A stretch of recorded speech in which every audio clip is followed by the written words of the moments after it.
Title: At a family reunion, my wife's sister struck me in front of my children. She shouted, "You're not their true father, you just took them in." I touched my reddened cheeks, smiled, and said, "Since you mentioned it." Now my wife won't stop apologizing, and my in-laws are pleading with me. Chapter 1. The reunion that turned everything upside down. It was meant to be a calm Sunday afternoon. My wife, Amelia, had convinced me to attend her family's yearly backyard gathering, a showcase of wealth where her parents, siblings, and their children gathered to flaunt their status, whisper secrets, and act as if everything was flawless. I was there for my kids, Sophie and Noah. I call them mine because they are, in every way that counts. I adopted them when I married Amelia 6 years ago. Their biological father disappeared without a word. I've been the one soothing them through nightmares, cheering at their basketball games, and attending every school meeting. But to some in Amelia's family, I was merely a placeholder. I'd brought a thoughtful gift for her father, a rare pocket watch I'd tracked down over months, and was about to present it when Amelia's sister, Vanessa, stormed across the lawn. Her voice cut through the quiet. "You think you fit in here?" she spat, pointing a polished nail at me. "You've always been beneath us, you're just a parasite." Everyone went still. Amelia's eyes widened, but she stayed silent. I said calmly, "Vanessa, maybe this isn't the place?" Before I could finish, she lunged forward and slapped me. The sound rang out across the deck. My children gasped. Noah grabbed Sophie's hand. I turned to face her, my cheek burning. Then she yelled something that chilled me to the core, shattering the entire gathering. "You're not even their real dad. You just adopted them. You're nothing." Silence fell. The kids trembled. Amelia's jaw dropped. Her parents stood frozen. No one spoke up for me. I touched my stinging cheek, looked Vanessa in the eye, and smiled. "Since you brought it up, maybe it's time the whole truth came out." I scanned the crowd. "I wanted to keep this buried, but since we're discussing real parents," Vanessa faltered. Amelia paled. Her father's wine glass slipped from his hand, and in that moment I began to unravel everything. Chapter 2. The envelope I kept sealed. Until today the air was thick with tension, everyone frozen in place. Vanessa stood smug, still basking in her outburst. My kids were shaken. Sophie's eyes glistened with tears, and Noah hid behind me, scared and confused. Amelia finally stepped forward, her voice trembling. "Vanessa, that was uncalled for." But I raised my hand. "No, Amelia. Let's not shield anyone today. Let's lay it all bare." From my jacket, I pulled a worn manila envelope, its edges frayed from years of being untouched. I held it up for all to see. "This," I said softly, "was given to me 6 years ago, the day I officially adopted Sophie and Noah. It's the final report from a private investigator I hired. Amelia begged me not to open it." Gasps spread through the group. Amelia's face drained of color. "I kept my word," I said, "until now." My fingers shook as I broke the seal for the first time. Inside were documents, photographs, and a certified letter from the investigator. I looked at Amelia, then her parents, and finally at Vanessa. "You say I'm not their real father, Vanessa," I said. "Then explain this." I flipped the first page toward them. It was a DNA test result. "It turns out," I said, "Amelia's ex-husband isn't their father either. Sophie and Noah's biological father is someone else entirely." Murmurs erupted. Amelia sank into a chair. "And it wasn't just one man," I continued, my voice icy. "Your daughter, Mr. and Mrs. Harper, had 3 affairs during her marriage. She didn't even know who fathered her children." Vanessa's smugness vanished. Amelia gasped. Her mother clutched her face in shock. "But I stayed," I said. "I stayed and loved those kids as my own. I was more of a father than their biological one ever was. I was loyal, devoted. And this is how you repay me." I locked eyes with Amelia. "You let your sister degrade me and you did nothing. You all treated me like an outsider. Fine, let's make it official." I pulled out a second envelope, crisp and white.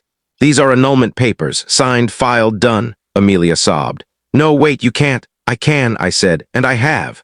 Then I knelt to Sophie and Noah and said softly, "You are my children always. Nothing changes that." They clung to me, but I wasn't finished. Turning to Amelia's father, I said, "As for your company, expect the board to oust you within a month. I sold my shares to your biggest rival, the one you ridiculed for years. They now hold the majority." He collapsed into his seat, stunned. "Oh, and the watch." I tossed it onto the table. "It's a fake. Just like your loyalty." Then I faced Vanessa. "You shouldn't have laid a hand on me." Chapter 3. The video my kids secretly recorded that stunned the internet. As I gathered my things to leave, Sophie tugged my sleeve. "Dad," she whispered, eyes still wet. "Can I show you something?" I nodded and knelt beside her. She pulled out a small tablet, a gift from last Christmas, and opened a video file named *Family Reunion Clip MP4*.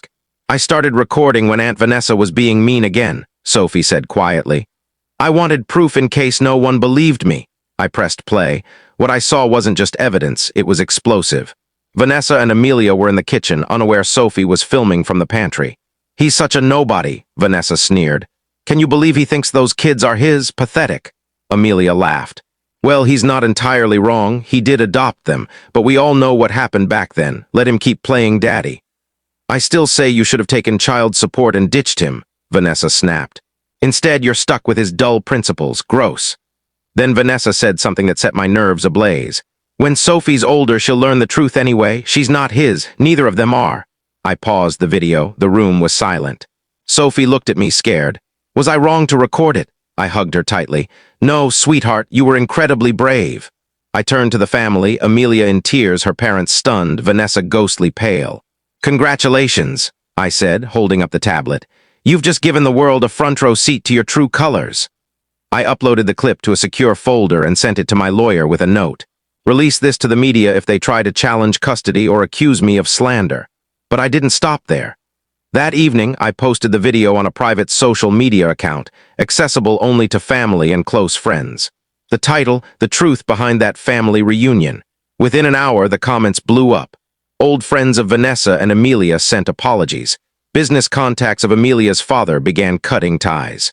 Clients canceled contracts. Their carefully crafted image crumbled in real time.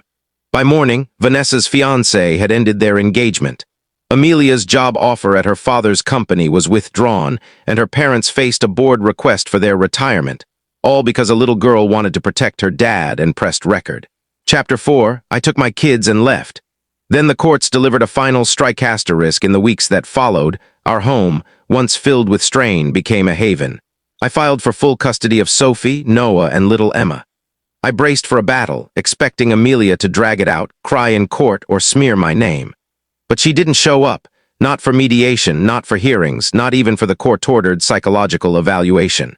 The fallout from the viral video had ruined her reputation so thoroughly that she fled to another city with a man she met at a retreat, according to her attorney. Typical. Vanessa vanished too. But I showed up every time, bringing photos of birthdays I'd organized, school events I'd attended, and report cards I'd proudly displayed. I brought Sophie's video, just in case they tried to twist the story.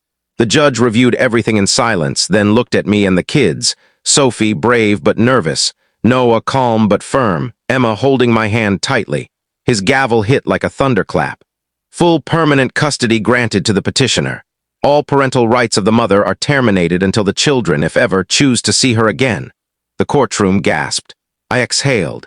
Years of enduring humiliation and silent wounds were validated in that moment. But there was more. As we left the courtroom, my attorney, grinning, handed me a sealed envelope. What's this? I asked. A little extra, he said.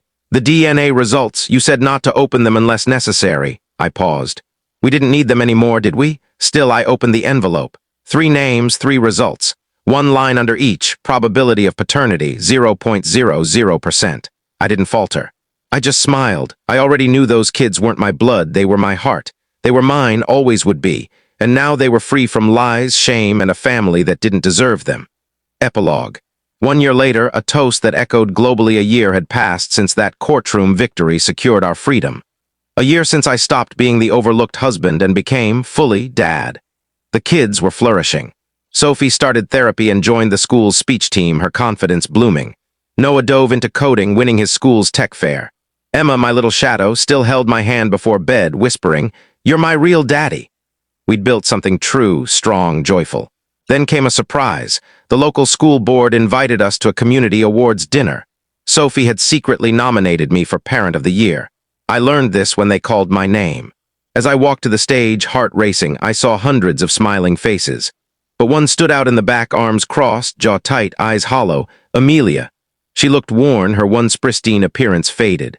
She'd returned not for the kids, but to be seen. I accepted the award calmly, then spoke. "This isn't about being a perfect parent," I said.